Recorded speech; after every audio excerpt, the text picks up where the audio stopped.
All right, peace and much love. Zin Uru here. Welcome to the latest installment of Message from the Minista.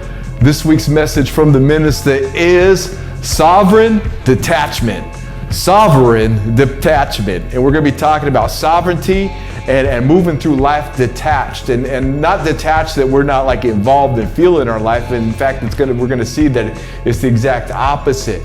But we're talking about our sovereignty and our empowerment and the authority that God gives us on God's creation as we walk around. Whether you know it or not, you have a sovereignty. We all have a sovereignty about us.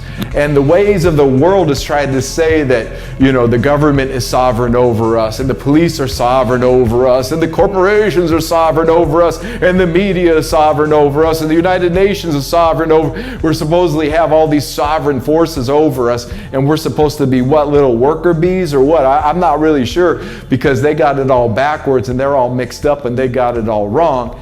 And this is what it means to be in our sovereignty and be detached, sovereign detachment. This is really getting into hip hop and the art of self-creation, because remember, as hip hoppers, it's not our environment or the media or the government or anybody else, any religious system. Nobody else can define who we are. We define who we are. So when we say I am hip hop, we're putting away all the old labels we were given by the world. Oh, he's a white man. Oh, he's an American, No, I'm a world citizen. I'm a citizen of the whole earth. And I'm a hip hopper. We're all different shades of brown. I'm just a light beige, So I'm a hip hopper. I'm a human being. I'm a soul force being. We are soul forces being. We are spirits inhabiting body. We are stars in a jar. We are light within the water body of who we are. That's how we define our nature. Not no college or no institution or none of that lamestream media or none of that. Because they'll have you believing that you just came from nothing and you're going to go back into nothing, and all of this is just some pointless accident created by a few little cells and neurons and electrons that started evolving over time.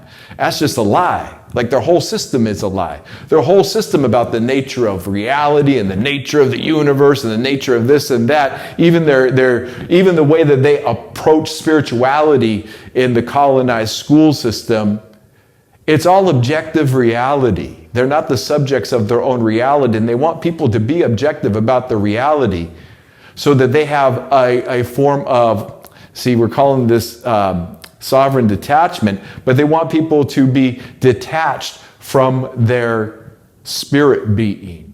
So the detachment that we're speaking about today, the detachment that I'm speaking about specifically, is the detachment from the world. It's detachment from what they're trying to say that we are, or trying to define us as, or trying to paint the picture as, that we're supposed to run and be like, oh no, the news told us this, the government told us this, oh, we should be afraid, oh, we should do what they say, do what they say, do what they say, do what they say, And they got most of the population turned into like these little isolated robots because they're attached to the system and they're detached from their actual humanity.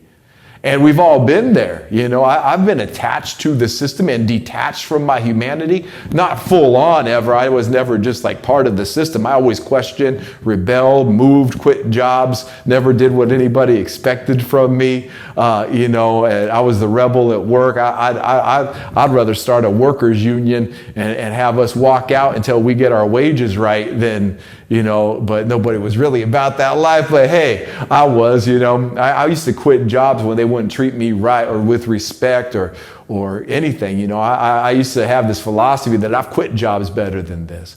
And I knew I could do it because I carry a certain frequency and vibration, and there's a certain trustworthiness of my character that I already know that when I need a job appears. I've always had that. And you should have that too in your life. You should just know that if you're worried about a job and you're looking for a job right now, you're trying to find it, like chill out, allow it to come through you. Just allow that job to come through you. It will eventually come when it's time.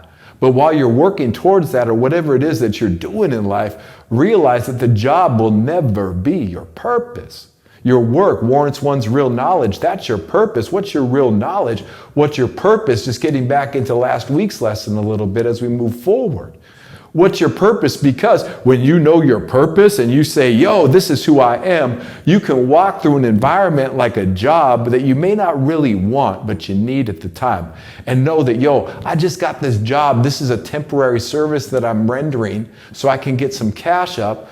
But really, I'm detached from that world of jobs. Why? Because I'm centered in my sovereignty. I'm centered in my purpose. I'm centered in my knowing and my being. I'm centered in my soul. And here I am centered in all of this, all of it I'm centered in this. And while I'm moving around the world, while I'm moving around, the matrix, whatever you want to call it, I need to be detached. I don't need to attach myself to the suffering of others. I can always and will always lend a helping hand and inspire, but I don't have to become the suffering itself. This is a trick that a lot of healers learn over time, and is that, is that when you're going through to heal somebody, you have to have a certain level of detachment because you don't want to take on the sickness that they're going through. And that can be, a counselor. A counselor could be talking to somebody who's gone through a traumatic life experience, and they just need somebody to talk to. Just been through just like a tragic loss or, a tragic accident or something. And so they're talking to this counselor, or they're talking to this healer, or they're talking to this person. That person, the best way that they can help the person being healed is not to join them in the healing. Be detached from the suffering and come from an outside subjective perspective still of compassion, of empathy, but not becoming the disease or the sickness or that which needs healing of itself. This is the way that the Spirit works. We cry out to God, yo, God, I'm suffering. And in a way, God is suffering with us, but in a way you have to know that God's sovereignty, God is completely detached from your suffering. Why? Because God has given you the tools to get out of your suffering, and God is there lending a helping hand while you're suffering. So God is there with you and with us while we're suffering, but God doesn't really have to suffer with us in that way.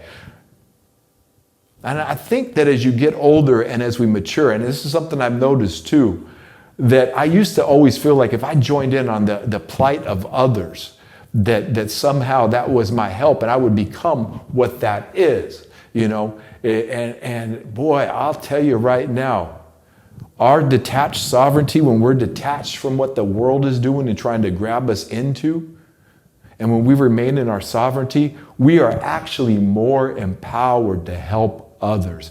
We're actually more empowered to help lead them out of their suffering. Come this way. This is the promised land over here. You're suffering over there in the matrix, in the Babylon system, in the world. You're suffering over there. Here, come over here. This is the way to the promised land. You see, Martin Luther King, he had to walk with a certain amount of detachment, but he was in his sovereignty, especially when he spoke, I have a dream, and he had that big voice, that baritone voice, just singing like, the angels, like the archangel Michael just singing with his voice, and he was speaking into existence this new reality. But there was a certain level of detachment from the world, because if he listened to what the world had to say about him, if he allowed the world to define what he was and who he was, he would have never become the king that he was truly destined to be. And that's the same for all of us. And by all of us, I mean welcome you all here. Thank you, each and every one of you, for being here. I'm so glad every week when I just see, this filling up and just beyond the walls even, like this is a stadium. This is an amphitheater, I should say. It's an amphitheater. And what I love about this amphitheater is it's always like the perfect temperature. It's always just like the right temperature. And there's this scent in the air. I call it the scent of Eden. You just smell, now this is the new earth. This is the true earth that we were born to inhale and exhale. This is who we truly are. And as we, look around and we notice one another, we just start experiencing this deep inner peace. And with this deep inner peace, we realize that not only are we not alone, that we've never been alone. There is one another. We are a unified body. We are of a unified mind, but we do have our independent independent sovereignty, our independent self-perspective. And what a miracle it is to experience this wholeness and this oneness across all time and space. Here we are together in spirit. Let's just take this moment and just acknowledge the miracle that is.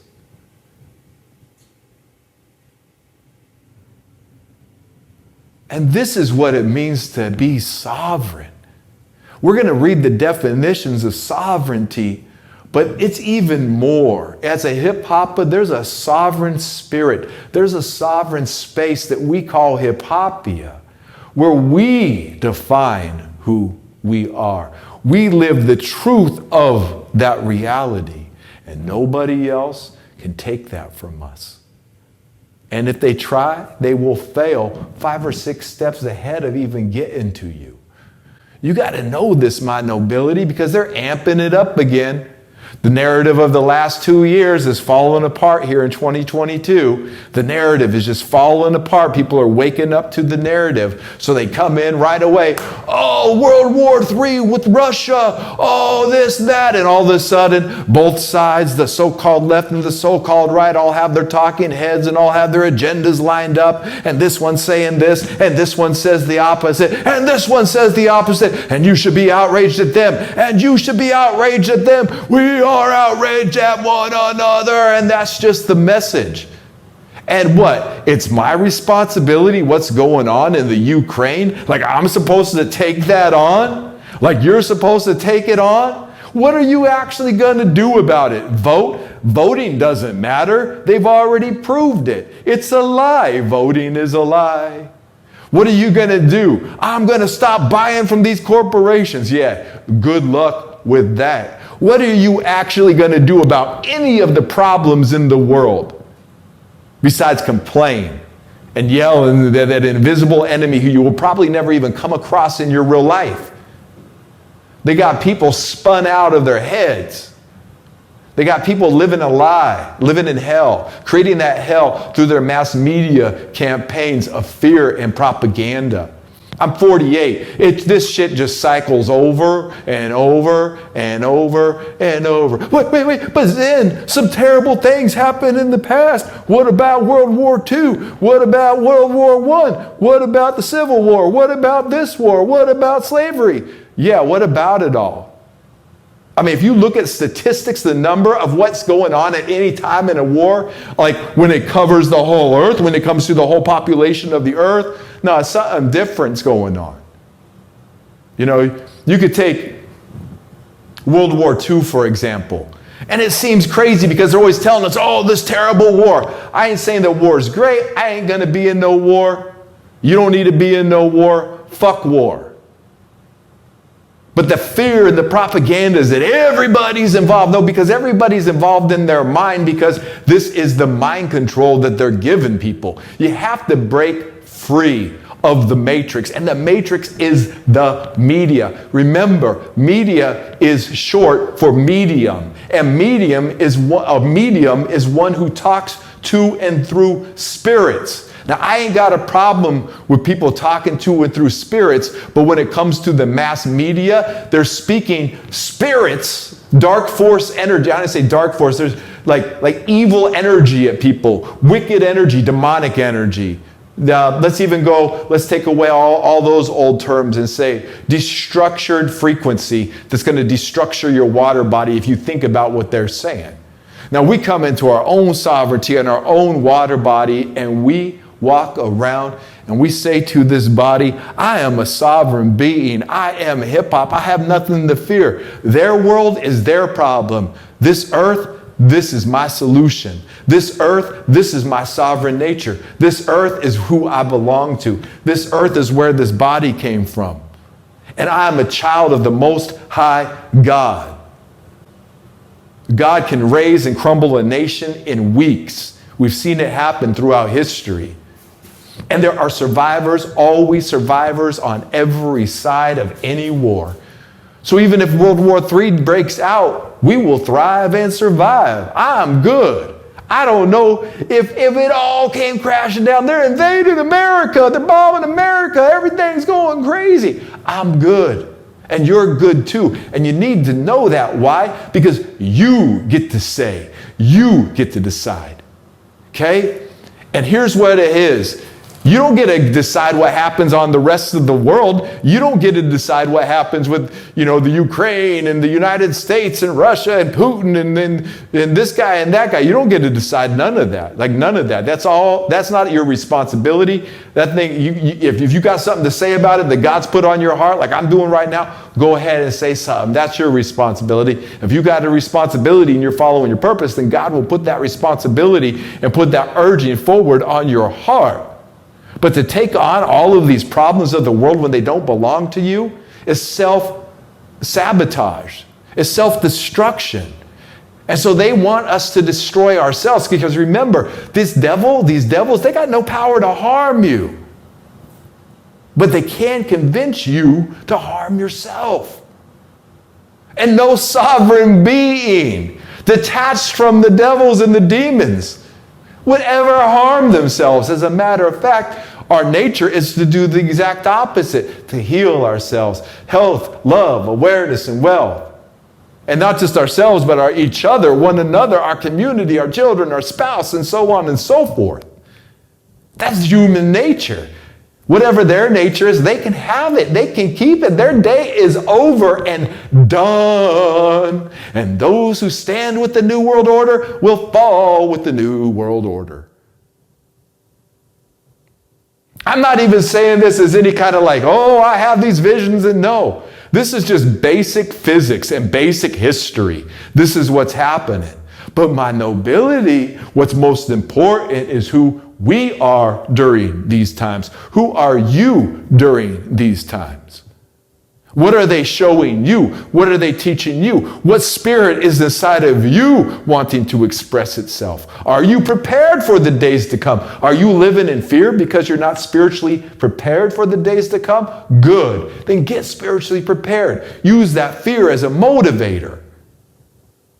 We ain't got to run around afraid of this and that, but if we do feel fear, our sovereignty demands that we face that fear within and we come up with a plan. 2 or 3 plans, 4 or 5 plans. I was really inspired this week. Watch this documentary on Joe Montana. I don't know about the rest of you all, but Joe Montana will always be the greatest quarterback of all time to me. And I say this because I grew up in the Bay Area in California, 40 minutes from San Francisco. I remember as a kid, before the 49ers got Joe Montana, they were like the laughing stock of football. They never won nothing. And then the Raiders were right there in Oakland, who were like one of the greatest, franchises in football history. And where I lived, you were a fan of both a lot of times, And I remember watching Joe Montana play as a kid. And you just thought if this guy was on the field, he's going to win.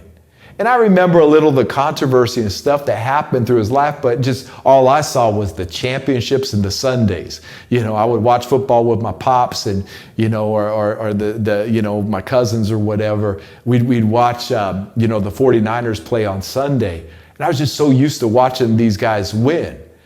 And so as an adult, getting to go back and revisit that time and seeing what he was really going through as a man and seeing the heart of a champion. And watching, it's interesting to me to study these different high-level athletes like a Michael Jordan and then comparing to Michael Jordan and what his mindset is and what worked for him as to Joe Montana and what Joe Montana's character is and what worked for him. Because they both have this singular focus on winning. And they will stop at nothing to win, but they both went about it in very different ways. I got to give it up to Joe Montana through the 1980s and even his team dissing him and the struggles that he faced. He wasn't picked first. Nobody thought he was going to make it. They thought he was too skinny. They thought he was too frail. And they thought he couldn't throw the ball hard enough. And he was, he beat his first 3 Super Bowl wins of his 4, he beat MVP that year, an MVP quarterback. He beat them each of those years. Spectacular career, spectacular, but really inspirational when I watch this, because you see the highs and the lows of a high-level athlete. But you get that inspiration, you say, and you look at your own life like, yo, look how Joe's determination. He had doubts, he had fears, he had anxieties. But what would happen was the more the pressure, because he was the comeback kid, right? The greatest comebacks of all time. Like, this man was just incredible. When the chips were down, when the cards were stacked against Joe Montana, he would rise to a level of peace and calmness and detachment. This is where I got this lesson from this week. He was so detached from the environment, yet he wasn't detached from his will to win. His willpower to win was strong, super strong, like laser sharp focus. But he would come into that space of Zen and just be at peace and just be chucking those passes perfectly, reading, knowing 4 or 5 options in the row. Like, okay, my number 1 scoring option is down. Number 2, somebody's trying to attack me. Number 3, boom. You know, and with just a grace and an elegance that's rarely ever seen, rarely ever seen. And when I was watching Joe Montana, I thought, what does it mean detach? Because we can't really detach from everything. Well, this is where the sovereignty came in. If I'm in my sovereignty, well, my sovereignty embraces who I am.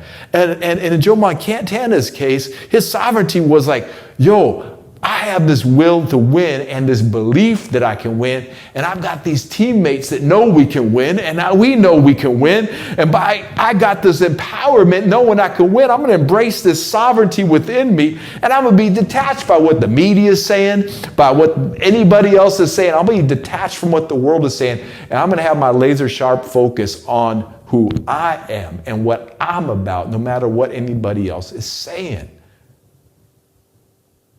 And that's that truth there, my nobility. That's that truth about you. We all have that Joe Montana inside of us. We all have greatness inside of us. Now, for some, it's going to express as greatness, and they're going to be, held up by the world as the greatest quarterback of all time. And for others, it will be a legacy, because their great-great-grandkids will be talking about like how great-great-great-grandpa or great-great-grandma was. They wrote a book, or they left a legacy, or they did something great.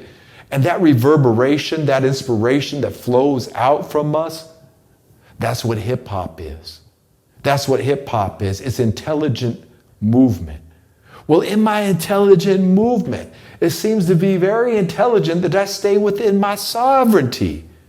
I should stay in my sovereignty and embrace who I am and how I define myself, not what the world says. I'm going to define who I am, and I'm going to embrace that I am within. I said I'm Minister Zin Uru. I said my name is Zin Uru, which means the promised land, because I feel at home wherever I stand. I embrace that, and now wherever I go, I feel like I'm at home. Why? Because that's my sovereignty. I declared I am hip hop. I am Zin Uru. Be still and know I am that I am. I am who I say I am. And if not, why would I say I am? Once that I am of who we are, once we embrace who we are in that sovereignty, that hipness, we know who we are, then we can move detached through our environment. Because you can't really detach yourself from yourself. They can fool you into thinking that we are detached from ourselves. And most people are in a form of unconsciousness, where they walk around not really attached to who they are, but attached to who they're not. The world, the Babylon, the Matrix, whatever you want to call it. But as soon as we become who we are, you can't really detach yourself from who you are. You are, I am Ian. I can't detach myself from I am Ian. That's all my being. So the only thing I really can be detached from is the world, is the lie, is the confusion, is the temptation, is the joy, is the peace, whatever it is that the world is trying to tempt us with. Because they don't just tempt us with evil, they tempt us with good. The world will tempt you with good. Don't you want to find your inner peace over here? Spend 10 grand and go ahead and do it if you can. I'm saying that. But the world is saying, you really won't find inner peace until you go on this vacation and spend this money and go to these hotels and eat this food and say this and save up this and this one, And so people say, oh, that looks so peaceful. See, they're tempting people with peace. Then I find out that, you spend all this money, you go to the hotel, there's a noisy, people are drunk, pissy passing out, and you wasted your vacation and you didn't find peace, but you were sold peace. And not that that happens. I would love to go on a nice vacation to Hawaii sometime. But what I'm saying is this, they don't just tempt us with, lust and fear. And no, they'll tempt you with joy and happiness and peace and silliness and a good time. Actually, more often than not, they're tempting you with a good time. They're tempting you with the things that you think you want. But as we walk through life and we realize, wait a minute, even what looks like fun can be tempting because I've got to get this work done right now. I've got a certain part of my responsibility towards my purpose to fulfill tonight. So instead of going out and having fun with the boys tonight, I got to stay home and work on my rhymes tonight. And they could think I'm corny and they could be getting with all the girls. But there's something in my soul right now that says, I've got to write my rhymes. That's more important to me than all the temptations of the world is my rhymes. Let me work on my rhymes. Or whatever it is for you. Whatever it is for you, your beats, your music, your cutting, your scratching, your mixing. If you don't have a purpose, I was thinking, if you don't know your purpose, I didn't put this in last week, and I want to say this week. If you don't have a purpose, immediately begin mastering one of the 4 elements. Breaking, MCing, DJing, breaking, MCing, graffiti art, or DJing. Yeah, you can work on the other 5 too. You can work on, beatboxing, street fashion, street language, street knowledge, and street entrepreneurialism too. But if you focus on one of the core 4 elements of hip hop, and you just start working on it, you'll be amazed that your brain will automatically discover and you'll know the purpose that you had in your life all along. I know, because when I was, earlier last week, I was saying, when the teacher asked me what my purpose was, and I didn't really have an answer, it took me a while. And even after I started defining my purpose, I really didn't start living my purpose. But as I was just thinking about it and I started rapping, I started writing my rhymes, I started grabbing the mic, I started, going through that part of the journey. And as I started writing my rhymes and recording my albums and grabbing the mic at the shows and jumping in ciphers and all of this stuff, all of a sudden, my purpose started becoming more clear to me. And this is mystical. This is mystical how this stuff works. I would love to say, it happens because we think this and this happens. But no, this is a mystical experience. And remember this, hip hop at its truest essence is a mystical experience. And I can sit here and try and describe the experience, but until you experience that experience yourself, you won't even know what it is. And so what I'm saying is if you're having a hard time defining your purpose, go ahead and just say, you know what? I know I have a purpose, so therefore, as I define what my purpose is and as I discover what my purpose is, I'm working on my rhymes, I'm working on my dance moves, I'm working on my music. I'm working on my artwork and pick an artistic element because humanity, we were made to express. And there are some things, for me, there's just some things I cannot express except for through a song. I got to write a song about it. Want to hear it? Here it go. Just start rapping, It feels so good. Ba ba ba ba ba. Da ba da ba da. Da da da da da da da da da da. It just feels so good to express myself in that way. And what that does is that's my sovereignty there. I can write whatever I want to write. I'm mindful of it because in my sovereignty, I know my sovereign place. I know my I am, and I want to spit something dope. I want to spit something sharp. I want to spit something, that means something that will help uplift or inspire or teach or open somebody's eye. And so in that writing process, and in that, and let's go to painting or drawing, that expression, in that process of self-expression artistically, the mind and body and soul all become this one movement because they've all got to be in harmony with one another. Let me say that again. The mind, the body, the soul all come, well, we could say the mind and the soul. Wow. The spirit is like the mind, the spirit, the soul is the spirit that's in the mind. I won't get too far into that, but it's something I've been thinking about. The soul is the spirit when it's in the mind. Because the spirit even exists outside the mind, or it wouldn't be able to direct the mind. The spirit can direct the mind. Therefore, the spirit even exists outside the mind. And then when the spirit is directing the mind, all of a sudden it becomes a soul force and the soul energy. The spirit enters into the mind, outside and into the mind. It's like the star in the jar. It's the light and the sound in the water. It's a miracle that we're walking around. But I digress. Let's get back on focus here. Because when we walk around, though, in that spirit mode, in that body, that we just know that, like, yo, I'm a spirit being walking around. I'm a soul force energy. Oh, through the art, I'm expressing myself through my art, which means I've got to think about how I want to express myself. I got to think about how this is going to sound when I rap. I got to think about the lyrics and the penmanship and the rhyme patterns and how I want to spit it and how I want to remember it. I got to think about it. There's the mind, not just the brain, but the whole mind is thinking about it. And then the soul comes in and is like, yeah, we're thinking about it. And let's just say it like this. I really just, I feel at home wherever. My name's Zin Uru means a promised land because I feel at home wherever I stand. And that's the spirit getting involved. And then my body's involved too, right? Because my name's Zin Uru means a promised land. My body's moving around. I'm making sound. I'm making a voice. So it's all of these things. It's soul, spirit, mind, body, but they're all working harmoniously in unison together on art. And then we discover that, like, our whole life is an art. An author, they're an artist.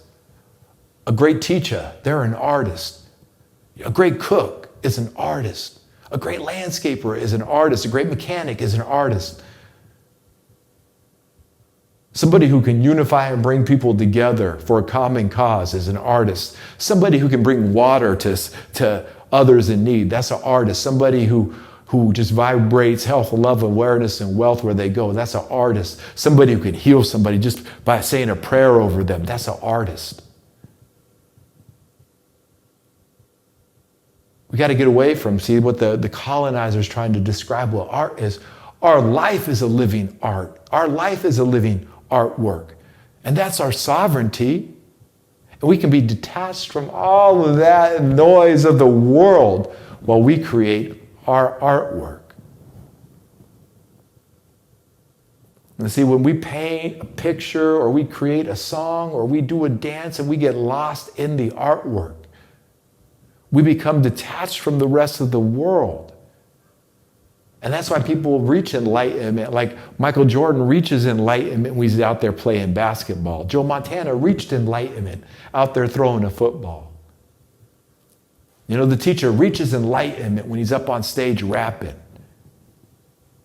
We reach enlightenment through our art.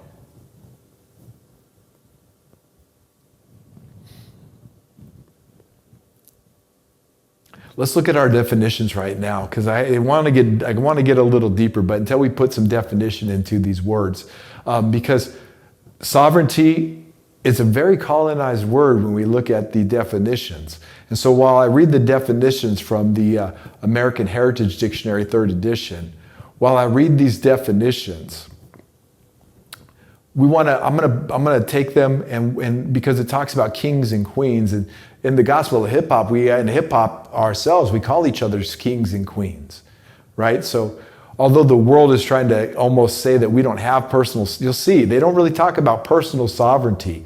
And there's a reason for that. They don't want people having personal sovereignty. The colonizer doesn't want us waking up to our personal sovereignty because they want to, pretend that they're sovereign over us. But we'll see in the definition of sovereignty that there's a lot of space for our empowerment in there when we just switch our sight and we use our hip hop sight and we define who we are.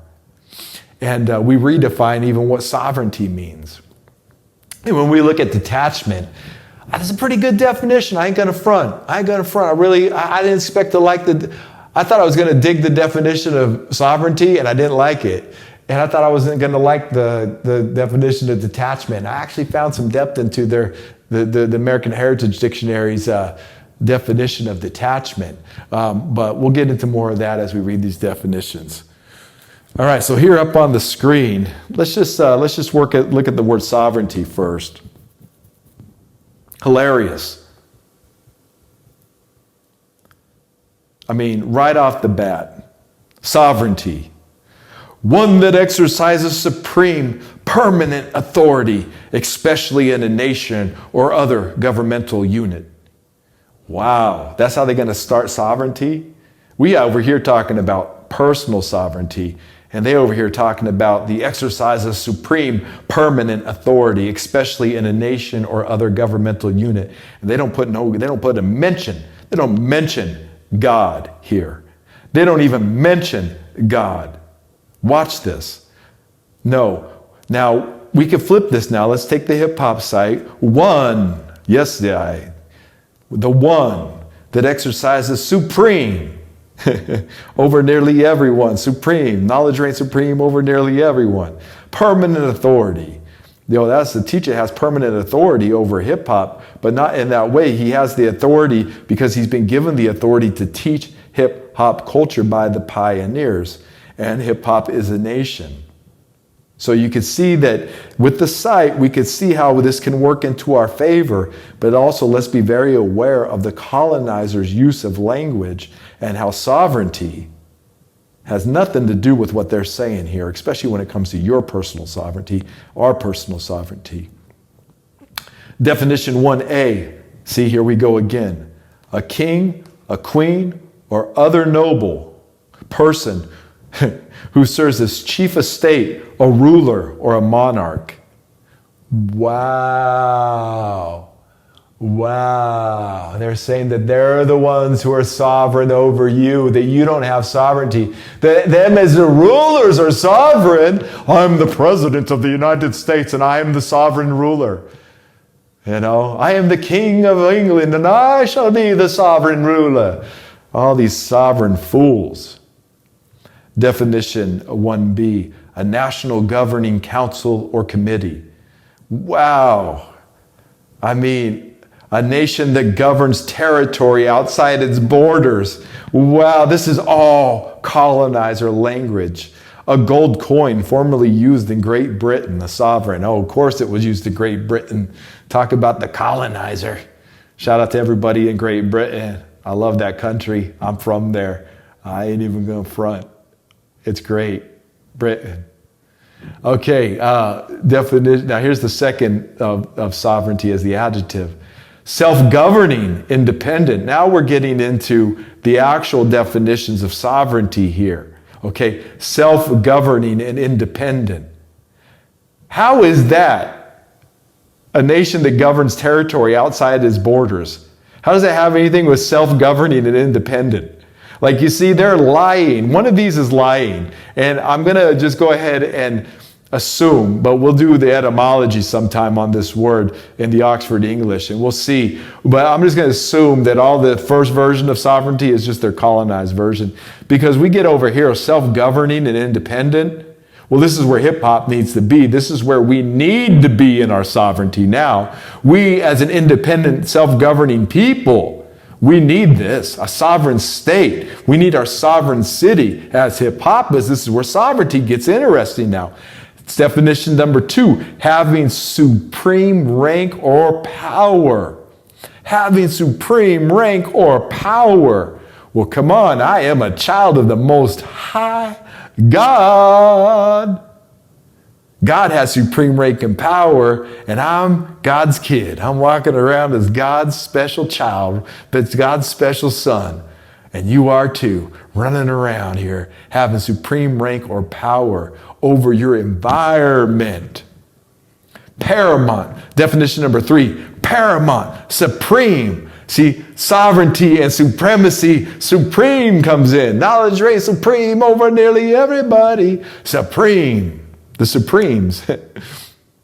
Definition number 4A, of a superlative strength or efficiency.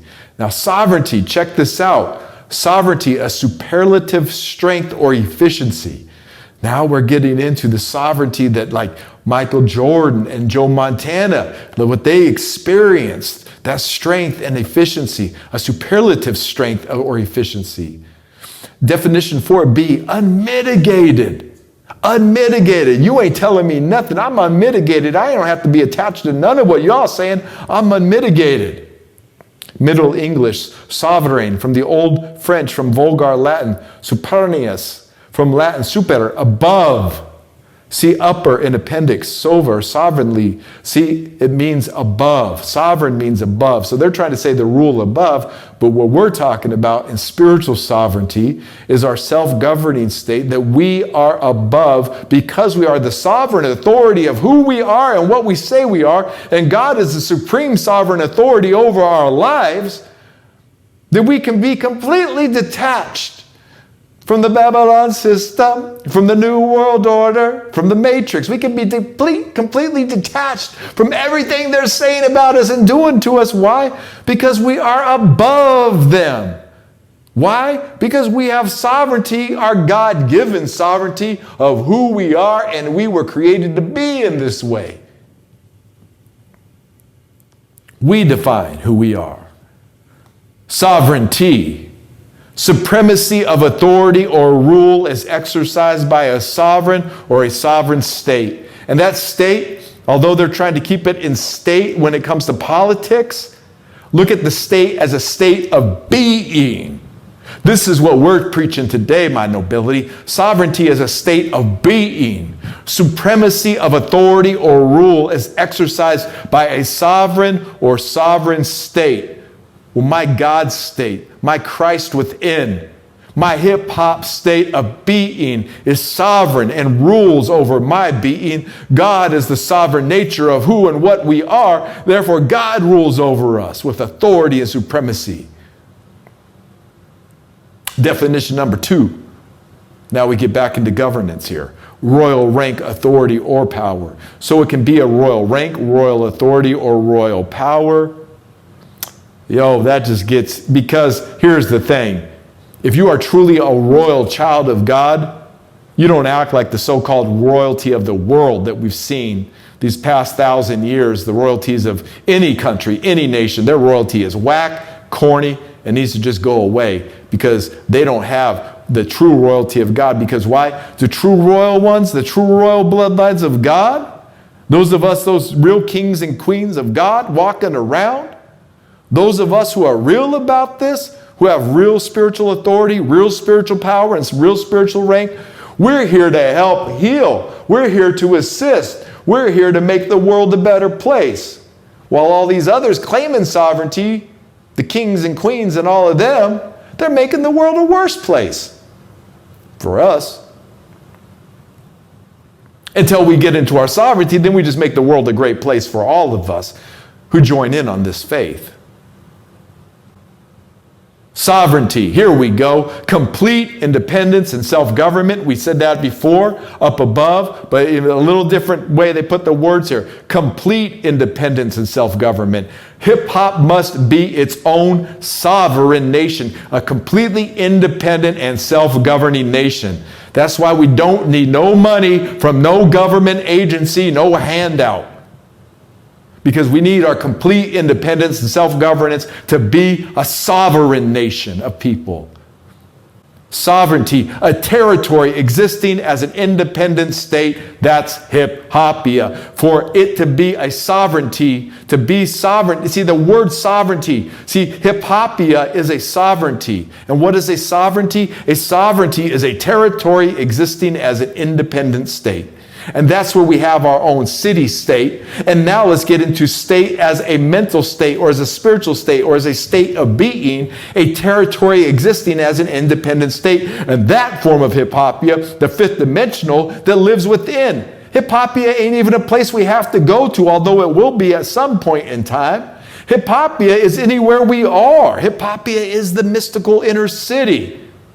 A territory existing as an independent state. It's an independent state of being, my nobility, and this is what it means to be hip to your hop, and this is what it means to be a hip-hopper.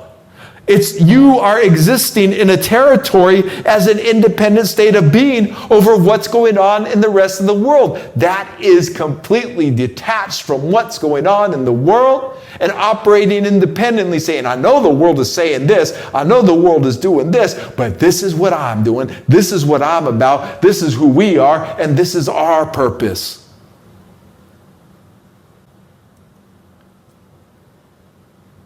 All right, let's take a look at the word detachment here.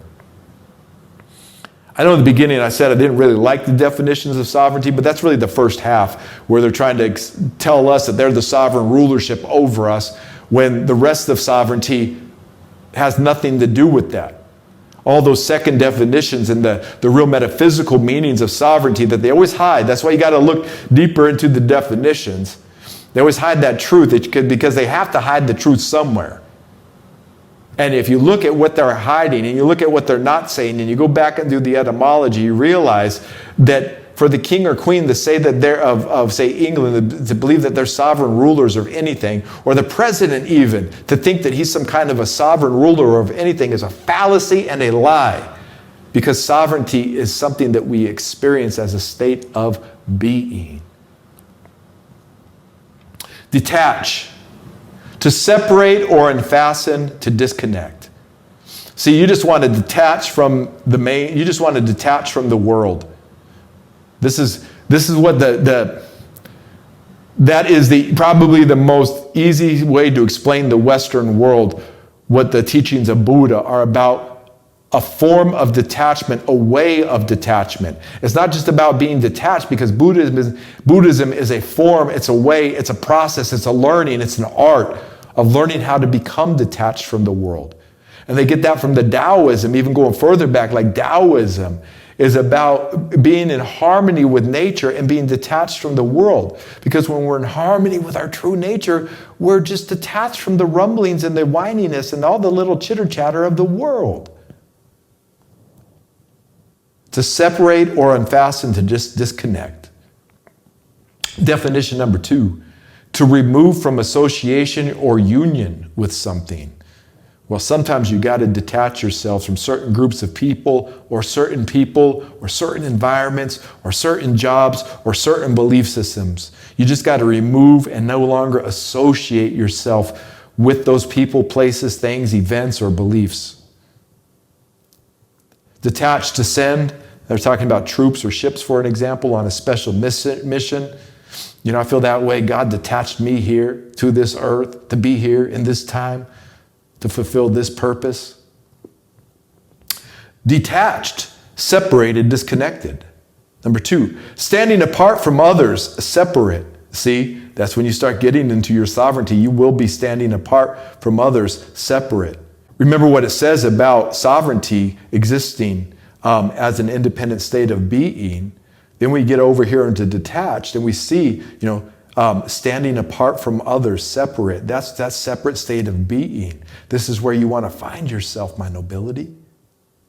Definition number 3 of detached, marked by an absence of emotional involvement and an aloof, impersonal objectivity. Man, that is just so deep. You don't want to be emotionally attached to the surroundings of the world. We don't want to be emotionally attached to what the media is saying. We should never be emotionally attached to any of the media's lies. Because attaching emotions to a lie is pure self-destruction. So this is that detached state we're talking about, especially when we find our sovereignty marked by an absence of emotional involvement and an aloof, impersonal objectivity. That's masculinity too, right there, my nobility. Maybe we'll talk about that in a little bit too. Detachment, the act or process of disconnecting or detaching, separation. The state of being separated or detached.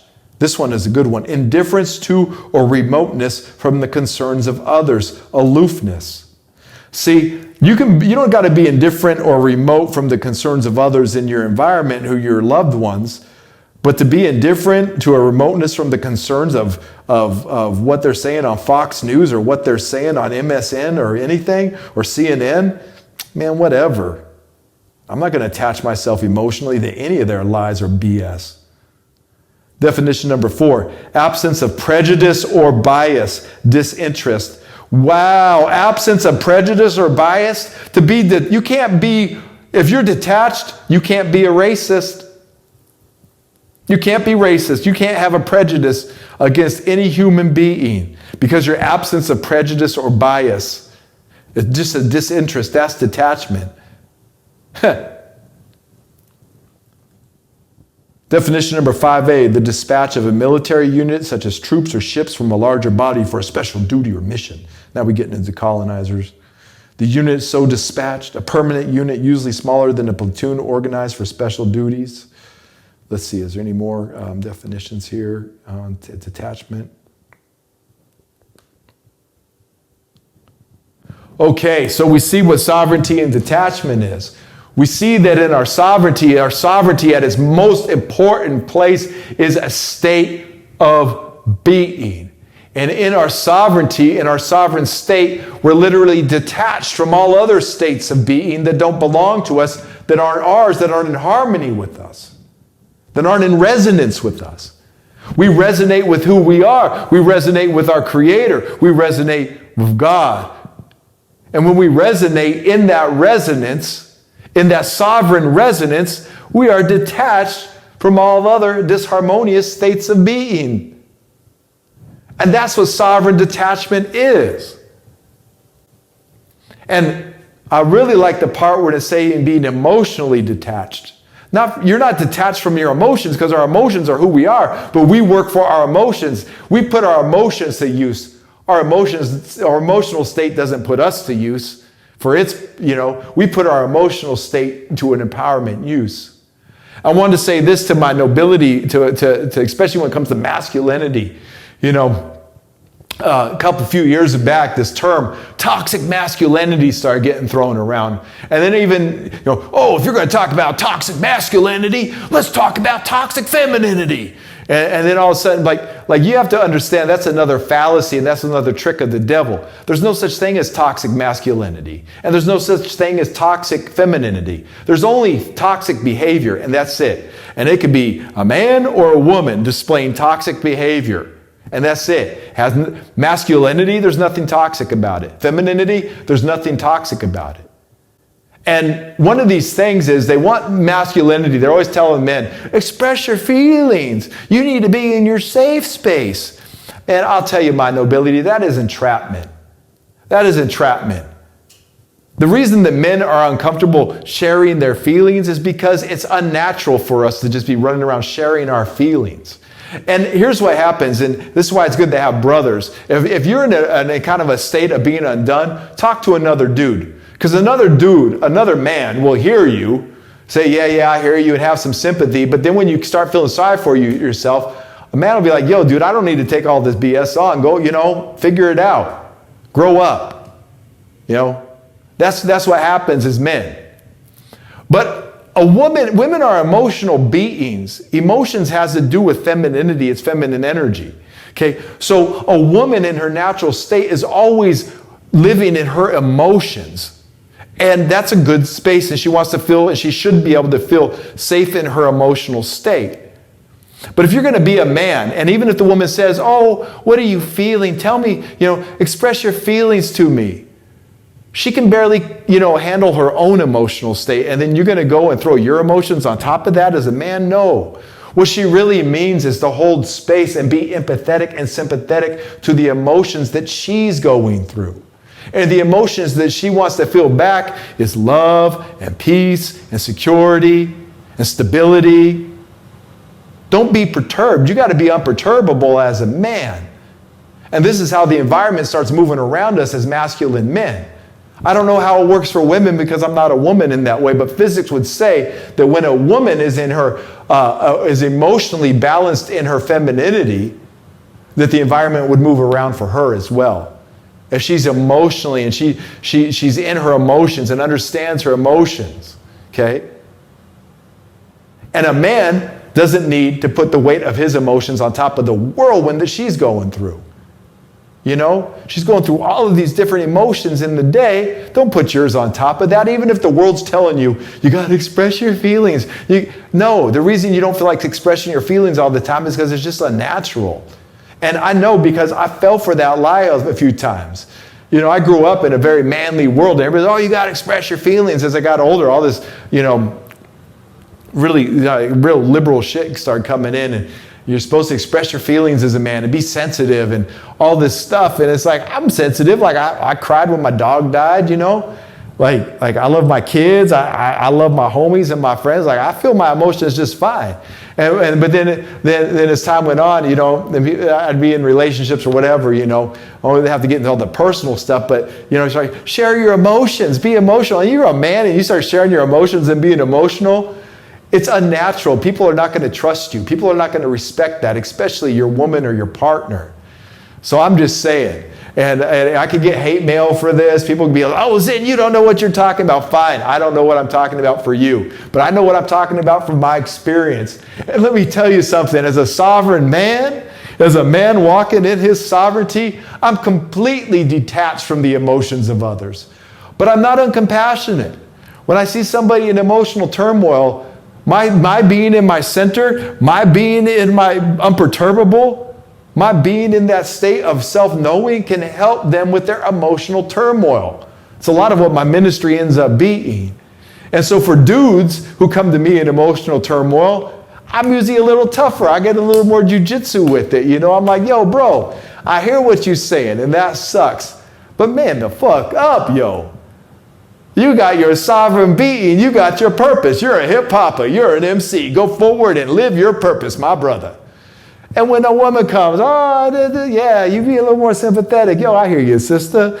Yo, yeah, oh, man, that sucks. They said that for real? Because once a woman gets to express her emotions, they heal and fix themselves. And that's why it pays for a man to be a good listener. I'm not saying put up with BS. I'm not saying becoming an emotional tampon for some woman where you're always just here and there. Oh, okay, another problem. Now, I'm not saying that, you know. But when you're the man in your environment, you've got to know how to do that. And even tell the sisters and even tell the women, like, okay, I hear you, but yo, sister, like I see you empowered. I know what you're capable of if they need that. They don't always need that. But, you know, you could ask my sister out there, ask Desire One, like when she comes and we talking and stuff, like that's my sister and I'm her brother. So when we're talking to one another, we're able to uplift one another and help each other, you know, kind of see a clearer vision. She helps me see more clearly and I'm able to help her see more clearly. Shout out to Queen Desire, Nobility out there, my sister. I love you. Peace and much love to you. We are waiting for your album. She knows I'm always saying that to her because she's so dope at rapping. But yeah, our sovereignty, my nobility, our sovereignty is so important in this sovereign state of being. So in our sovereign masculinity, we walk around. There's no such thing as toxic masculinity, but let me tell you, there's such thing as sovereign masculinity. And there's no such thing as toxic femininity, but there is such thing as sovereign femininity. And I'll tell you that sovereignty is a state of being that I don't see very many people have achieved. I know I've achieved it because I'm experiencing it. So I can't really say it for anybody else except for my own experience, but I can see it in others, you know. I can see it in a few others. I say, yeah, they're living in their sovereignty. And it's just a vibration and a feeling, you know, and that's what I want to say to my nobility. Like in your sovereignty, in that truth, it's not your truth, it's the truth. And if the truth becomes your truth, then you walk in the sovereignty of truth. Let me say that again. It's not your truth, it's the truth. And if your truth becomes the truth, or if the truth becomes your truth, you walk around in the sovereignty of truth. That's physics again. The physics of truth. When we walk in our truth, when we walk in truth, when we're surrendered to the truth, there's a sovereign protection around us because we can keenly see everything that isn't part of a sovereign nature, and we can remain detached from that. And see, the world always trying to, get you attached to this and that. How many problems of the world are you supposed to be responsible for? Are you personally responsible for the entire economy of the world, for all of the world's worst things that are happening in the world, for all the starvation? Are you responsible for all the phobias going on in the world? Are you responsible for all the suppression, all the oppression? Are you personally responsible for all of the pollution in the air? Are you personally responsible for everyone who ever got sick? Are you personally responsible for those who don't have water? Are you personally responsible for those who have too much and those who don't? Like, where does it end? And why are everybody else's problems in the media supposed to be our problems? Why are we supposed to be taking on the world's problems? That's a lie.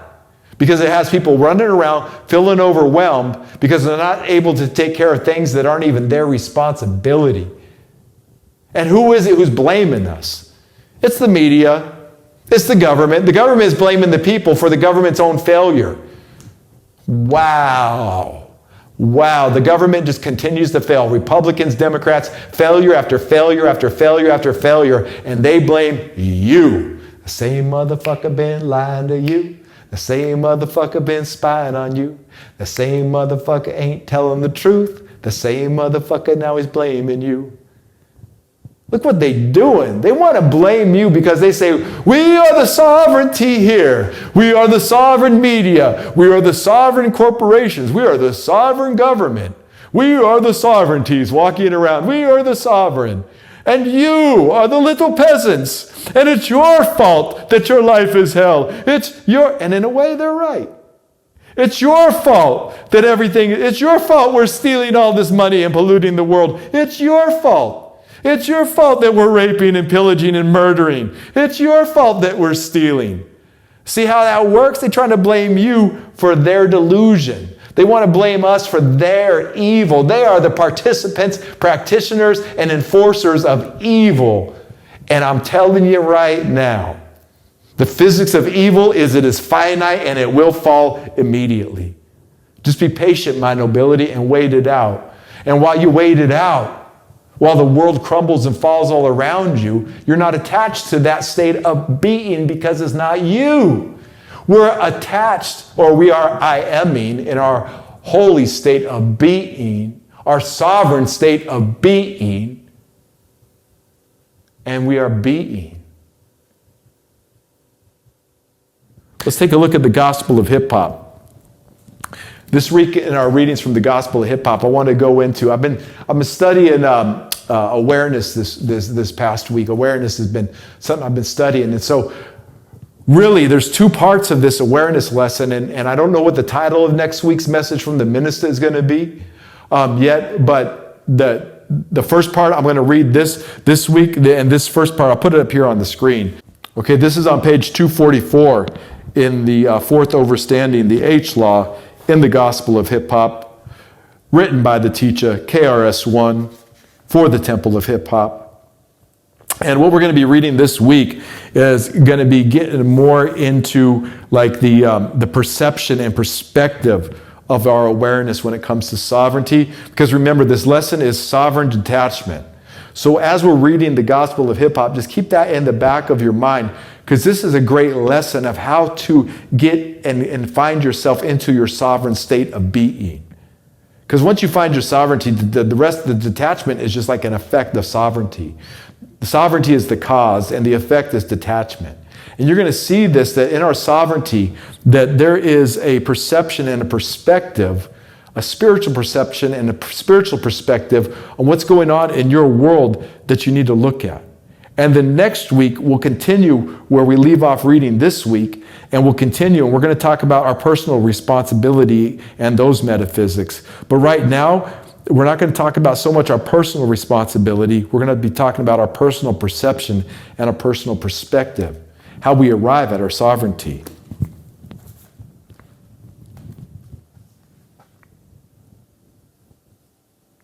We're going to begin on paragraph 47 here. Okay, and if you want to go back and read in consciousness, I suggest you do so. You might want to read just the whole awareness section up to before this. It'll really give you a little bit more depth, but this is really what pertains to our lesson tonight.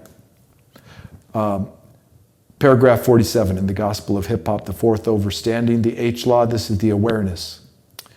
To be conscious is to know your potential nature and to fulfill it. To be conscious is to activate one's natural powers and talents. And in the activation of one's innate abilities, one becomes aware. For to know oneself, one must create oneself. This is sovereignty, my nobility. To know oneself is a state of being. To create oneself is a state of being, a sovereign state of being. For we have seen that some people, in spite of the traps and obstacles of the streets, are still able to achieve their purpose in life. Others are hindered and stagnated by the traps and obstacles of the streets. And why is this? The difference lies in what they see. Remember, perception and perspective. This is how you claim your sovereignty. It is a matter of perception and perspective. Start here. This is the very first thing that needs to change in anybody, any of us seeking our purpose. This is the first thing we need to know. Everything is an opportunity and everything is a failure. It's all in how you see it. Whether you allow life's circumstances to control you or whether you control life's circumstances, the issue is your mind controlling you or are you controlling your mind? And we can say this, the issue is, are your emotions controlling you or are you controlling your emotions? Emotional self-control, my nobility, that goes for the masculine and the feminine. For the men and the women, we all need emotional self-control. We all need to control our mind and not allow our mind to control us. The issue is your mind controlling you or are you controlling your mind? Are you conscious or unconscious? Ask yourself now, even on an intellectual level, am I the slave of my own mind or am I the master of my own mind? Do I passively allow the circumstances of my own life to control me or do I control the circumstances of my own life? Am I afraid of my own life or am I living my own life? Important questions, my nobility, and be truthful. Be truthful. If you puff up to yourself and lie to yourself, you will experience the consequences of puffing up and lying to yourself. Be truthful. If your circumstances are controlling you, say, yeah, my circumstances are controlling me, because that's the first step into gaining control over your circumstances. Am I the slave of my own mind? Oh no, I guess I am. I'm the slave of my own mind. And the minute you say that, you start wondering and saying, how do I not be the slave of my own mind? That's why it's important to be honest and truthful with ourselves. Because once you say, I'm a slave of my own mind, then all of a sudden you begin mastering your own mind, and your mind no longer will master you. Or the circumstances, you'll begin mastering those circumstances in your life, and they will no longer be mastering you. And you will not be afraid of living your own life. You will be living your own life. That's how it happens for all of us, my nobility. Paragraph 51. Attuned hip-hopists practice experiencing the essence of spirit beyond the fears and limitations of the body, and experience an empowerment and strength that ensures victory over the traps and obstacles of the streets. However, practicing the essence of spirit requires a certain single-mindedness, which is the essence of spiritual awareness. And that single-mindedness right there, my nobility, that is the sovereign state of being. But that same single-mindedness, left unchecked, has prevented many from growing and developing in the physical world and accepting new and valuable ideas and discoveries. Seek balance. And that's where flexibility, don't be too rigid in your thinking, my nobility. Have fun with this. If I haven't said it yet, have fun with this. Play with this. Let the universe play with you. Don't become too rigid in our thinking. And remember this, being detached from the world and being in our own sovereignty and being does not require, nowhere did it say to be rigid with our thinking in sovereignty or detachment. As a matter of fact, we see there's movement and fluidity in being sovereign. Still, this is important, it is a single-minded spiritual awareness that prevents fear, and it is fear that prevents single-minded spiritual awareness. Duality in thought is what prevents spiritual awareness. In truth, the only things that can prevent you from achieving spiritual reality are fear, doubt, and disbelief. So what do? We face our fears, we debate our doubts, and we diss our disbeliefs. Above all, it is fear that hinders the most. Fear is of the flesh. It is an instinctive craving for the protection and safety of the physical body. It is manifested by the body's will to live. However, fear is not the truth, and this right here is how they control the masses. Through fear. Fear is of the flesh, and it is instinctive craving for the protection and safety of the physical body. So the fear-based, trauma-based fear mind control is always making you afraid for your physical body. Whether you're afraid of your neighbor, whether you're afraid of an invisible disease, whether you're afraid of an invisible enemy that's millions of miles away, whether you're afraid of God, whether you're afraid of death, whatever that is to the physical body, they prey on our fear. They prey on our fear. So we pray over our fear and we overcome and we stand in truth. Because why? Fear is not truth. The truth is that there is one permanent reality, the great oneness, the unified field, God. And all of life's creations and circumstances, good and or evil, are really different manifestations of the one reality, the one power, the fully aware cosmic ocean of potentiality, the one great spirit, God. When the attuned hip hopper realizes that all is God, including the hip hopper, this very awareness frees the hip hopper from living exclusively through the fears of the flesh. When you realize that you are made from God's imagination, that you are a divine idea of God, you will live as infinitely as the divine mind that thought of you. This is so empowering, my nobility. This is love and peace and nurturing energy. This is it. This is the truth. Know this. Peace is a decision of the Spirit. See this? Peace is a decision of the Spirit. Make that sovereign decision for peace. The Spirit, you, decides whether it believes in, places its focus upon, the peace of God or the fear of the flesh. The flesh does not cause peace. Only the Spirit, you, makes this decision. And having to make decisions on spiritual matters as opposed to being single-minded on spiritual matters is what causes the fear, doubt, and disbelief that stagnates the growth of one's spirit. Let me read this again. Only the Spirit, you, makes this decision. And having to make decisions on spiritual matters as opposed to being single-minded on spiritual matters is what causes the fear, doubt, and disbelief that stagnates the growth of one's spirit. Face your fears, debate your doubts, and diss your disbeliefs. Problems are only problems when you focus upon certain events as problems. It all lies in your interpretations of life's events and situations. Nothing is all bad and nothing is all good. All is subject to your interpretation based upon your values. Now look at this. What you call a problem might be the very opportunity you have been looking for. And what you interpret as an opportunity may indeed be a problem. But how can anything be a problem when every situation can be used as an opportunity? Only a limited and defeated mind interprets life's challenges exclusively as problems. See that, my nobility? See that? You can find your opportunity in life's problems. Where else would you find your opportunity but in life's problems? That's where we find our opportunity. In life's problems. They can't be problems when we define them as an opportunity. Therefore, use the circumstances of life to your advantage.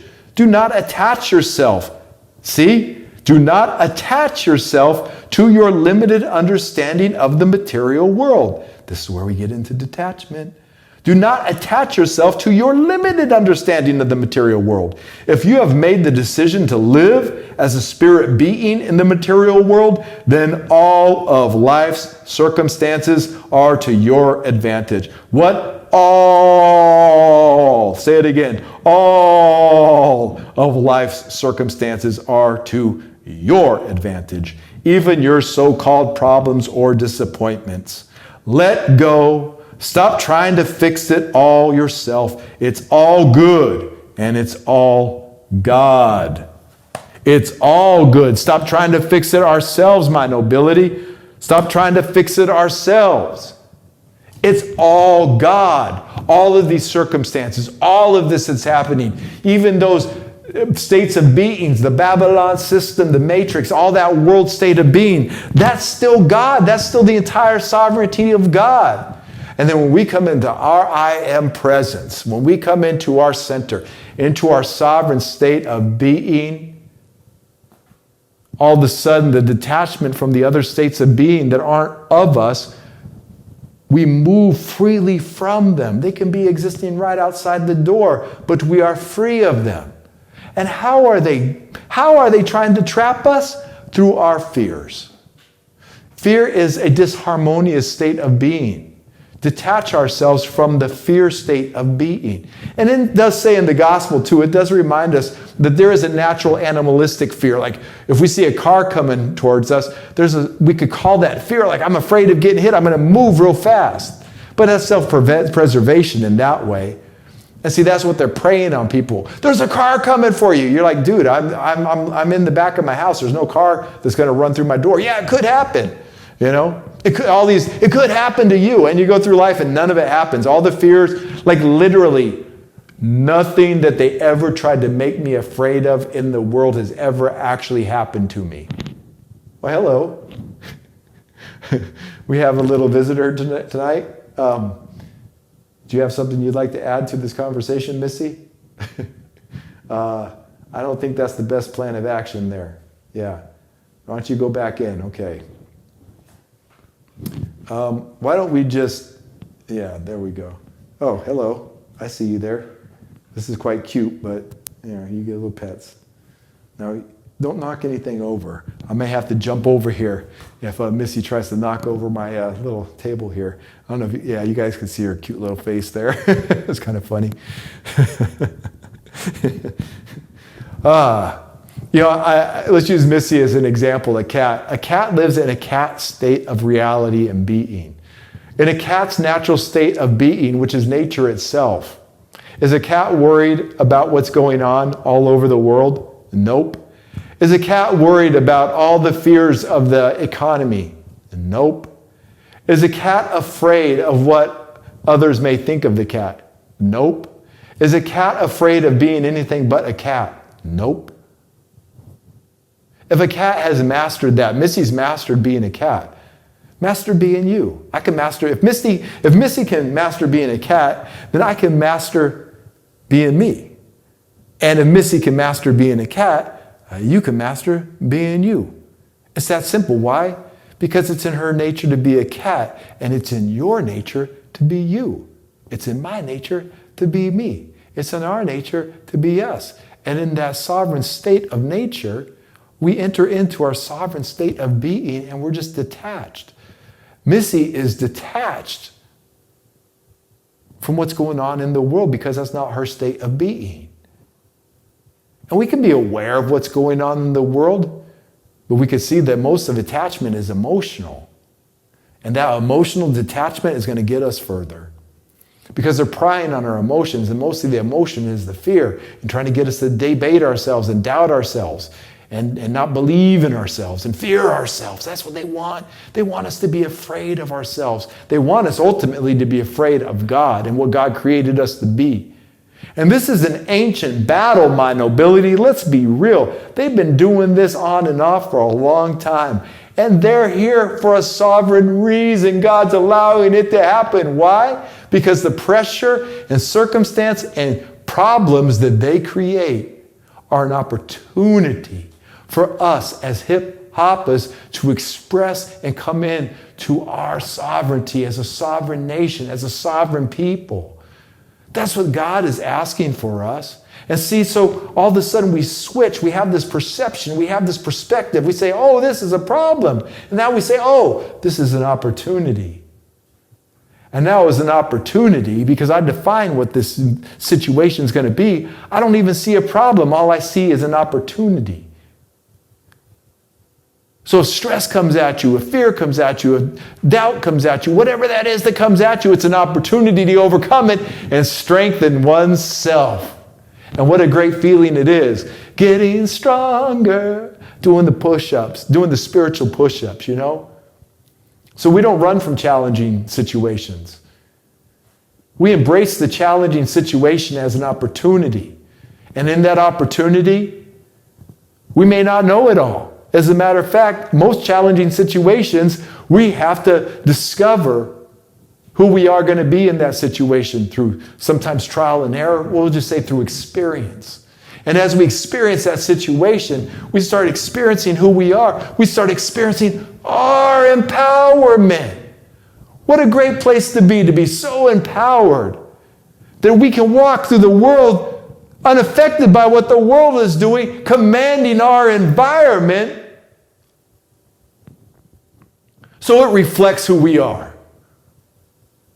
You know, I don't have on this wall what the world wants me to have on this wall. I have on this wall, this is my hip-hop exhibit. This is my hip-hop museum. This is a living work of art.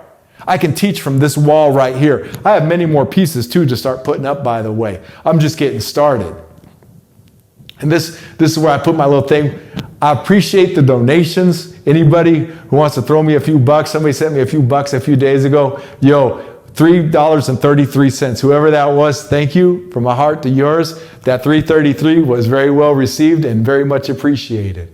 Whatever, you know, I got my hip-hop link, my PayPal link below, hiphopcultureinfo@gmail. If you want to throw me a few bucks, 10, 20, 100 bucks, whatever it is, it's always appreciated because it gives me an opportunity to purchase more teaching materials because I'd like to really, like this whole room is going to be a big, you know, it's just my hip-hop museum and exhibit. We do this with our garages or a room in our house. This is something the teacher put on us as the Temple of Hip-Hop.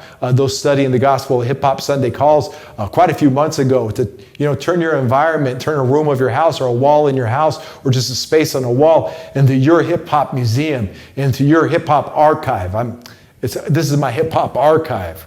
And see, I can teach from any of these, from the plants and the crystals to the Bible, to the books, to the beads, to the graffiti art, to the Zen, to Bruce Lee, to, you know, to Desire's wonderful graffiti art, to the Christos, to the Christ, to the Martin Luther King, whatever it is. You know, that's my sovereignty. I don't put up with this is me expressing this is me telling my environment who I am. And this is me expressing in my outer environment who I am on my inside. Inner environment, I'm thinking about Bruce Lee. Inner environment, I'm inspired by Martin Luther King. Inner environment, I'm always the Temple of Hip Hop. Inner environment, I am the Christ. I am Zin Uru. I know myself. I am Missy too. We have this inner environment. And once we know what that is, it's so easy to express it in our outer environment. We just grab the mic, we start rocking, we start teaching, we start loving, we start caring more, we start feeling better about ourselves. And then when the world's going crazy, and one thing after another, it's going to be the war for a while, they'll beat the drums of war, and then they'll beat the drums of something else, and then they'll beat the drums of something else. And when we have the more of us that are in control of our environment, it doesn't matter what else is going on in the world, we exist as an autonomous, sovereign nation in and unto ourselves as hip-hoppers.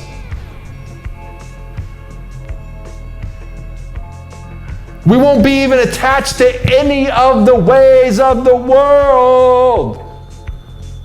This is a new creation.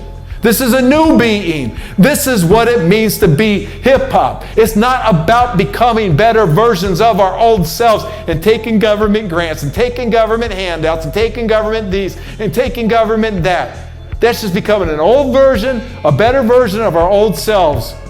No, a whole new creation, which is what hip-hop is about, especially capital H, lowercase I, lowercase p, lowercase h, lowercase o, lowercase p. Hip-hop is consciousness.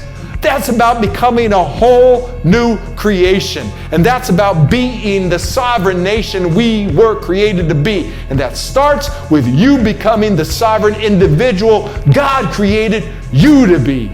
Quit fooling around with this, my nobility. You are a divine being with divine heritage. And when we wake up to this, the more of us that wake up to this, oh wow, the world will shift all around us because we're detached from it.